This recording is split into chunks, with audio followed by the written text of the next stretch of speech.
ഇപ്പോൾ മണപ്പാട്ടിൽ foundation CEO അമീർ അഹമ്മദ് കൂടി നമ്മുടെ കൂടെ തത്സമയം ചേരുന്നുണ്ട്. ശ്രീ അമീർ അഹമ്മദ്, സംശയാസ്പദമായ ഇടപാടുകൾ എൻജിഒയുടെ അക്കൗണ്ടിൽ നടന്നു എന്നാണ് വിജിലൻസ് പറയുന്നത്. വിജിലൻസ് റിപ്പോർട്ടിന്റെ പകർപ്പൊക്കെ പുറത്തു വന്നിട്ടുണ്ട്. ഇതിൽ എത്രത്തോളം വസ്തുതയുണ്ട്?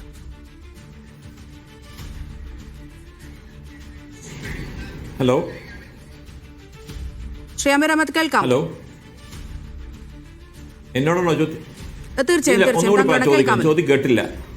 അല്ല, ഇപ്പോൾ ഈ വിജിലൻസിന്റെ റിപ്പോർട്ട് പുറത്തു വന്നിട്ടുണ്ട്. അപ്പോൾ സംശയാസ്പദമായ കേൾക്കാമോ ശ്രീ അമീർ അഹമ്മദ്? കേൾക്കാമോ? കേൾക്കാം, പറയൂ.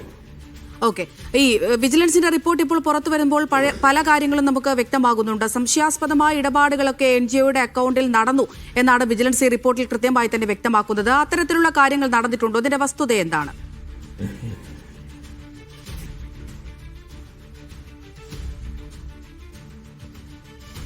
ഒരു NGO അല്ല മണപ്പാട്ട് ഫൗണ്ടേഷൻ. മണപ്പാട്ട് ഫൗണ്ടേഷൻ 1993 മുതൽ രജിസ്റ്റേർഡ് ആയിട്ടുള്ള ഒരു NGO ആണ്. പിന്നെ ഞങ്ങൾക്ക് FCRA ഉണ്ട് എന്നുള്ളതും ഒരു വസ്തുതയാണ്. എല്ലാ കൊല്ലവും ഞങ്ങൾ ഇതിൻ്റെ റിട്ടേൺസ് ഫയൽ ചെയ്യുന്ന ഒരു NGO ആണ്. അത് വളരെ കൃത്യമായി റിട്ടേൺസ് ഫയൽ ചെയ്യുന്നതാണ്. അതിനുള്ള എല്ലാവിധ വ്യക്തമായ കണക്കുകളുണ്ട്. ഇതിനെല്ലാം പുറമെ വിജിലൻസ് എന്നെ 2 പ്രാവശ്യം ചോദ്യം ചെയ്ത് വിട്ടയച്ചതാണ്. ഒരു കാര്യമില്ല എന്ന് പറഞ്ഞിട്ട് അവർക്ക് തന്നെ മനസ്സിലായി, അവർ ഇതിലൊന്നുമില്ല എന്ന് പറഞ്ഞിട്ടാണ്. ഇത് പൊളിറ്റിക്കലി മോട്ടിവേറ്റഡ് എന്നാണ് ഞാൻ മനസ്സിലാക്കിയത്.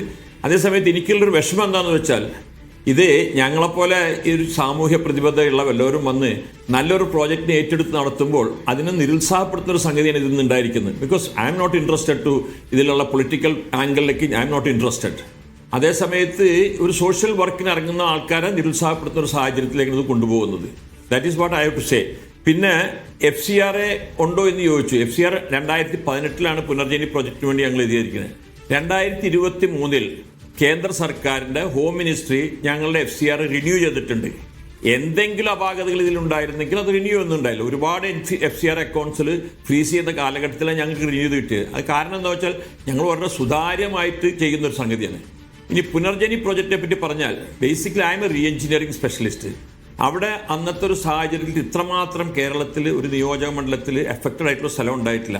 അതിനെ കംപ്ലീറ്റ്ലി ഒരു പ്രൊഫഷണൽ മാനേജ്മെൻറ്റിലൂടെ വളരെ സുതാര്യമായിട്ട് ആയിരക്കണക്കിന് ആളുകൾക്ക് സൗകര്യങ്ങൾ ചെയ്തു കൊടുത്തിട്ടുള്ള ഒരു പ്രോജക്റ്റ് ആയിരുന്നത്. അത് വാസ്തവം പറഞ്ഞാൽ കേരളത്തിലൊരു മോഡലായിട്ട് എടുക്കാൻ പറ്റിയൊരു പ്രോജക്റ്റ് ആയിരുന്നു. അതിനെ ഇങ്ങനെ ഒരു ആവശ്യമില്ലാത്ത രാഷ്ട്രീയത്തിലേക്ക് വലിച്ചഴക്കണമെന്നുള്ളതാണ് എൻ്റെ ഒരു അപേക്ഷ. That's all.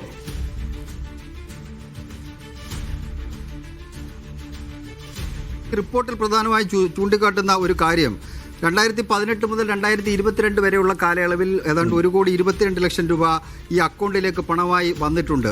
ഈ അക്കൗണ്ടിലേക്ക് പണമായി വന്നിട്ട് അവിടെ പരിശോധന നടത്തുമ്പോൾ അതിൻ്റെ വരവ് ചെലവ് കണക്കുകൾ FCRA നിയമപ്രകാരമാണെങ്കിൽ പോലും അതിൻ്റെ വരവിൻ്റെ റെക്കോർഡോ ആ പണം വന്നതിൻ്റെ രേഖകളോ ഒന്നും തന്നെ കണ്ടെത്താൻ കഴിഞ്ഞിട്ടില്ല. അത് FCRA നിയമത്തിൻ്റെ ലംഘനമാണ് എന്ന് ഈ റിപ്പോർട്ടിൽ കൃത്യമായി തന്നെ സൂചിപ്പിക്കുന്നുണ്ട്. അങ്ങനെ ഇതിൻ്റെ രേഖകൾ എല്ലാം മണപ്പാട്ടിൽ ഫൗണ്ടേഷൻ്റെ കയ്യിൽ ഇപ്പോഴും ഉണ്ടോ? അത് വിജിലൻസ് അതോ കള്ളം പറയുകയാണോ? എന്താണ് അതിൻ്റെ വസ്തുത?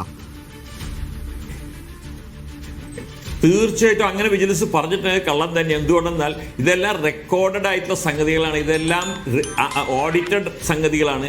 എല്ലാവിധ ഇൻഫർമേഷനും ഉണ്ട്. എൻ്റെ കയ്യിൽ തന്നെ ഈ പറഞ്ഞ സംഗതി നിങ്ങൾ ചോദിച്ചു എന്ന് പറഞ്ഞപ്പോൾ ഞാനത് എടുത്തു വെച്ചു. ആ വക ഡീറ്റെയിൽസ് ഒക്കെ ഇത് മുമ്പിൽ തന്നെ ഉണ്ട് എൻ്റെ. അതിലൊന്നും ഒരു സാഹചര്യത്തിലും ഏത് അന്വേഷണം നേരിടാനും മണപ്പാട്ട് ഫൗണ്ടേഷൻ ഈസ് റെഡി. കാരണം എന്താ വെച്ചാൽ ഞങ്ങൾക്ക് അങ്ങനെ ഒന്നുമില്ല, ഒളിക്കാനായിട്ട് ഒന്നുമില്ല. ഇതിൽ ചെയ്തതിൽ കൂടുതലേ ഉള്ളൂ. ഞങ്ങളെ സ്വന്തം കയ്യിൽ നിന്ന് പോലും പണം കൊടുത്തിട്ട് ഞങ്ങൾ പല സംഗതികളും ചെയ്തിരിക്കുന്നത്. അതിൻ്റെ പേരിൽ ഇതിലൊന്നും ഒളിക്കാനില്ല. കൂടുതൽ പൈസ കൊടുത്തിട്ടുണ്ടാവുള്ളൂ. കിട്ടാത്ത പണത്തിനും അതിലും കൂടുതൽ കൊടുത്തിട്ടുണ്ടാവും. ഇത്രേ ഉള്ളൂ. അല്ല, ഇതുമായി ബന്ധപ്പെട്ട അന്വേഷണം നടക്കുന്ന സമയത്ത്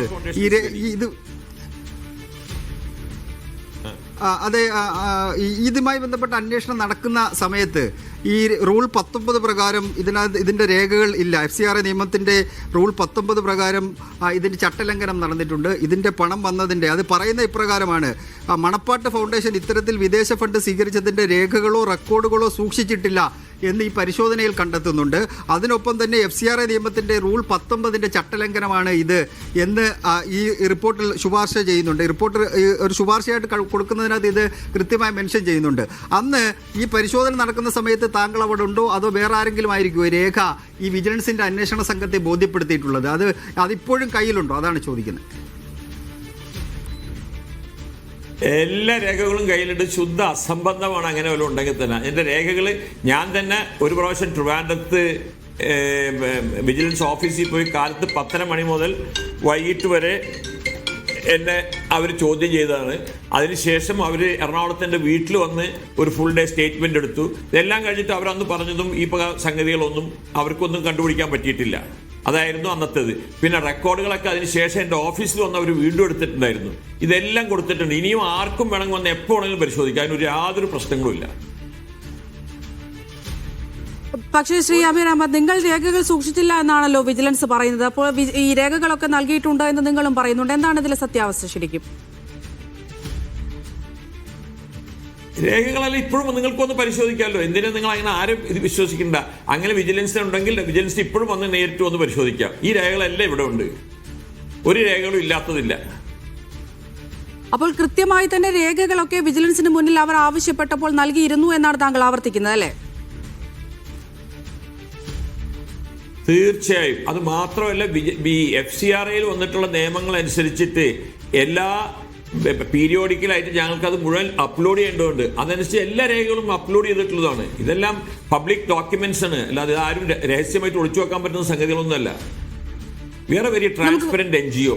ഞങ്ങൾ ചെയ്യുന്ന പണികൾക്ക് എല്ലാത്തിനും ഞങ്ങളെ പണത്തിന് എല്ലാത്തിനും കണക്കും സംഗതി ഉള്ളതാണ്. ഇനിയിപ്പോൾ പുനർജനി പദ്ധതിയിലേക്ക് തന്നെ വന്നാൽ ഇപ്പോഴും ഈ പദ്ധതി നിലവിൽ മുന്നോട്ട് പോകുന്നുണ്ടോ? എത്ര വീടുകളാണ് ഇതിലൂടെ നിർമ്മിച്ച് നൽകിയിരിക്കുന്നത്?